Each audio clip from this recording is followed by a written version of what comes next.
Hello, Sebastian Lucido. Welcome to 5-Minute Fresh Start. I'm in Matthew 14, verse 13. It says, when Jesus heard this, he departed from there by boat to a desert place by himself. But when the multitude heard it, they followed him on foot from the city. When Jesus went out, he saw a great multitude. He was moved with compassion for them, healed their sick. When it was evening, his disciples came to him, saying, this is a desert place, and the hour is already late.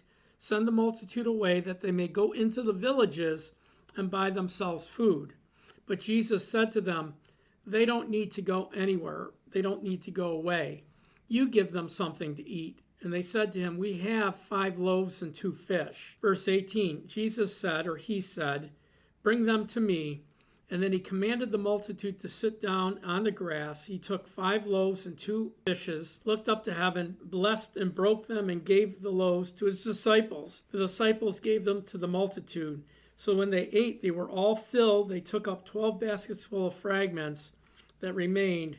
Now those who had eaten were about 5,000 men, besides women and children. And Jesus does this twice, the miracle of multiplication. It's laid out in the Gospels that he did this twice. It was so important that the disciples learned a principle here, that Jesus used this to rebuke them a couple of different times. One was when Peter walked on the water and the boat was translated to shore and the wind and the waves ceased. The Bible called the disciples, because of their great amazement, they had a hardened heart. They had a carnal heart because they were so amazed at the miracle. The second time was when they forgot to bring bread, and I think it's in Mark's gospel. They forgot to bring bread, and Jesus rebuked them, saying, when I fed 5,000 men and 7,000 men, they took up more than they started with. And so this was a very important, I think it's very important that we learn this, because we really don't walk in this. So let's go through the story sort of slowly.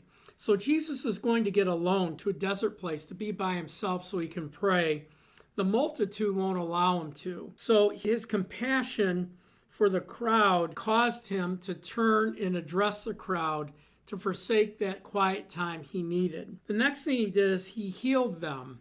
He prayed for them for healing. He ministered to them until it was very late. So there's a practical problem. The hour is late. They're in a remote location. The disciples focused on what they lacked. Let's outsource this problem. These people haven't eaten, Jesus. Just release them. Let them go into the villages. Let them buy for themselves food. You know, it's a practical problem. From a human standpoint, it's a practical problem. Jesus challenges them, and he flips the script. He said, you give them something to eat. Well, they all looked at each other. I mean, they have 5 loaves and 2 fishes. What do you do? Now, the Bible said there were 5,000 men. From a practical standpoint, there were probably 15,000 people that got fed. Just add a woman and a child to 15,000. Could have been 20, but they fed them. So what did Jesus do? He looked up to heaven. He broke the bread. He broke the fish. And as they went out, he delegated this to them. He said, you feed them. And he showed them the multiplication power of God.